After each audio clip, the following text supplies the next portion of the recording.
All right, ladies and gentlemen, good morning. We're coming live from Joburg. Good morning, and welcome back to the opening bell with myself, Tshepo and Ashley. And this is brought to you by TD Markets and TD Markets Academy every Mondays to Fridays at 9, streaming live on YouTube.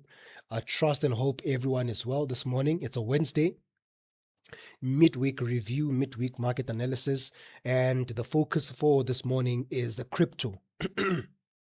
We're going to do a crypto overview. We're going to talk about what happened, where the market is right now, how we can position ourselves, and what we can anticipate. All right. So we're not wasting any more time. We're going to jump straight into it now.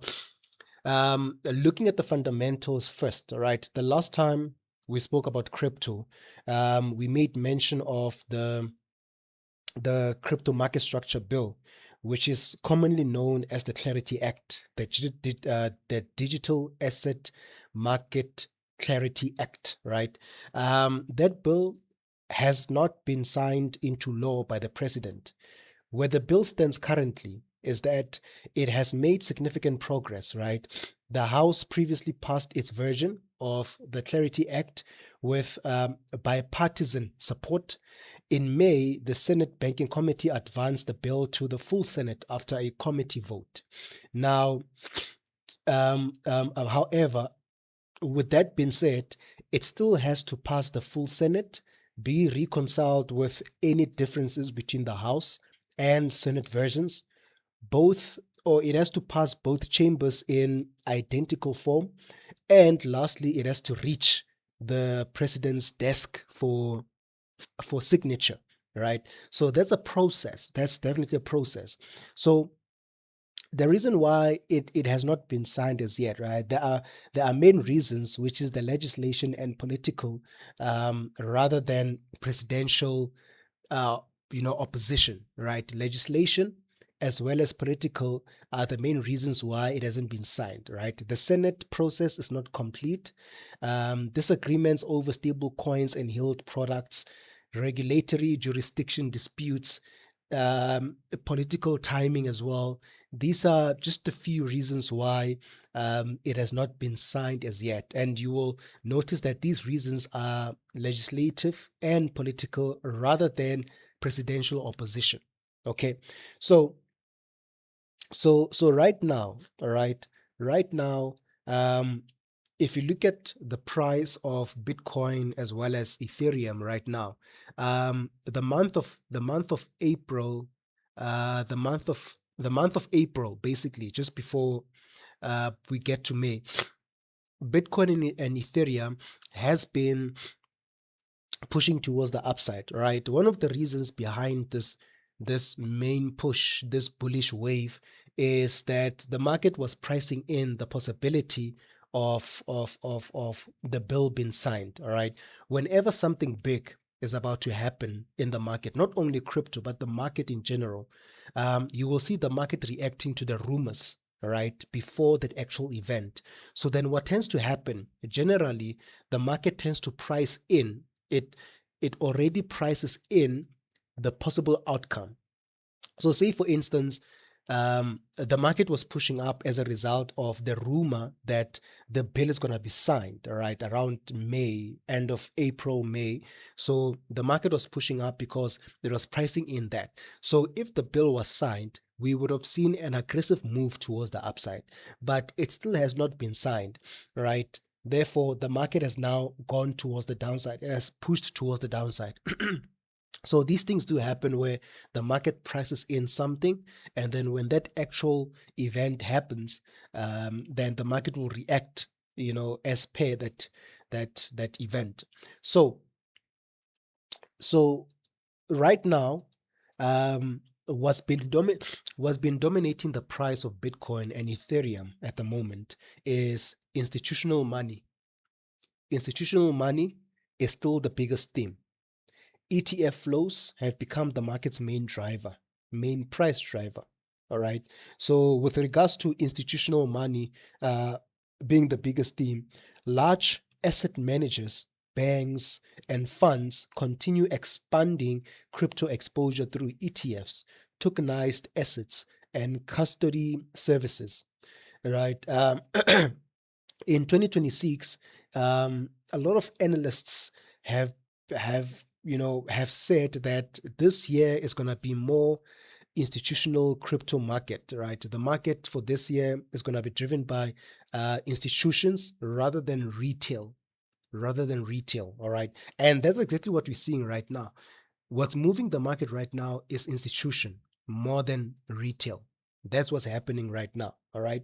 And if you take a look at your inflows, net flows, right? Spot Bitcoin ETFs are no longer just a thing on the side, right? Inflows and outflows are moving the market on a daily basis.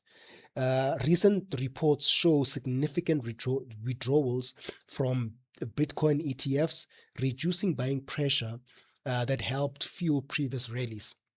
So for the month of May into this month, there's been a lot of large outflows or withdrawals from Bitcoin ETFs and Ethereum ETFs. As a result, that creates large, selling pressure in the market, right?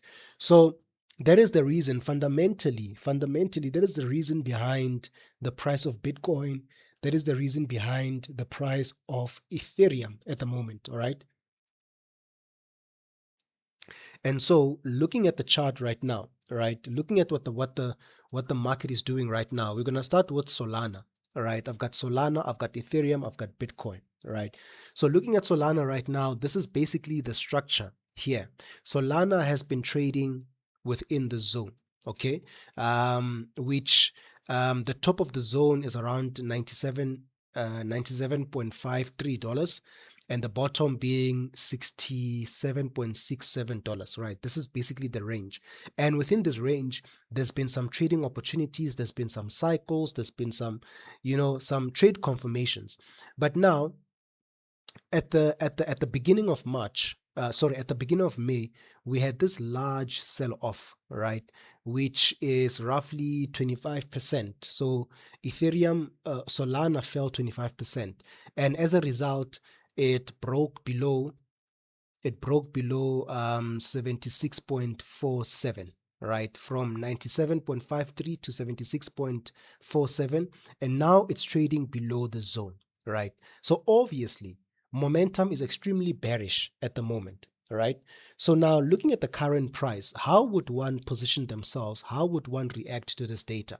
Well, since the market broke this significant structure here, since the market broke the significant structure here, there's a possibility that we're going to get a pullback before price continues towards the downside, right? In fact, that is what we would want the market to do, right? We don't want to blindly put a sell order here, right? Because this move towards the downside has not had a significant retracement as yet, or it has not corrected. So I think the wise thing to do here would be waiting for a correction to take place before we're looking for a continuation towards the downside. Now, that correction, it is still tradable. It is still tradable. So if price was to correct something like this, right, maybe reach these levels here, one can still short-term trade, scalp this correction while waiting for a continuation towards the downside. So what I can say at the moment is the next move we anticipate on Solana is one more push up, and then after this move towards the upside, we will come back and see what could possibly happen. So this move to the upside will confirm to us whether we're going to continue going down or we're going to make a push towards the upside. All right. If you look at Ethereum, similar story. If you look at Ethereum, similar story. Currently trading below 1,961, made a push down. So it's trading below this structure, right? It was a very, very aggressive low here, right, which pushed price towards the upside. So now, usually when the market breaks something like this, I mean, some of you guys may call it a support. It's okay. You may call it a support. I call it a structure. All right. So at the moment, so at the moment,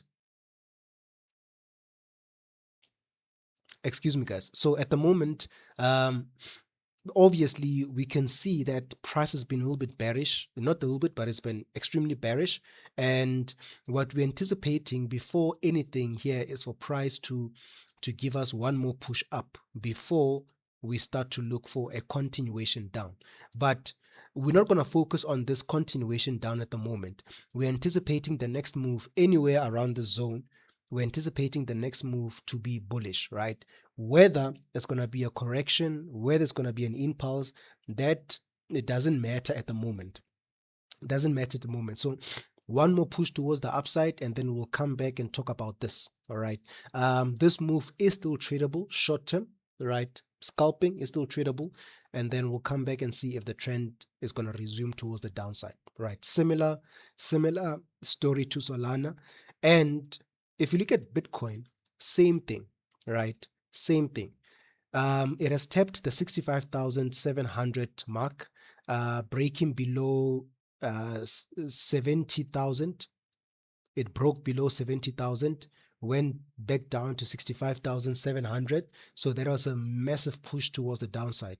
Looking at this current price action, also this one is still respecting this structure, right? Still respecting the structure. So therefore our view on this is whether it first breaks the structure or not, we're anticipating one more push towards the upside before we start to look for any move towards the downside. So this move towards the upside, right, it might happen after the market has broken the zone or before it even breaks the zone. We're anticipating one more push to the upside. All right. So that's basically how we are positioning ourselves. All right. We've got Bitcoin, we've got Ethereum, we've got Solana. So let's see what's going to happen this week. And then we will take it from there. Right. But I think what's to come will give us a lot of opportunity. Right. So that's basically how we looking at crypto this morning. We spoke about the regulations. We spoke about institutional money that's moving the markets at the moment. So the price has already reacted to that. So what's happening right now is looking at what price is doing. We're anticipating a retracement just to take place, and then we'll come back and talk about what the markets could do afterwards. All right. And yeah, so that's basically the morning opening bell. Hope you guys enjoyed. Hope you guys learned. And let's see what's going to happen throughout the day, throughout the week. We will definitely come back with updates tomorrow and Friday. All right. Ladies and gentlemen, enjoy the rest of your day. Remember, you can open up an account on the website on the screen. That is tdmarkets.com. You can also send us an email to care@tdmarkets.com. We'll catch you guys on the next one. Cheers. Enjoy and good luck.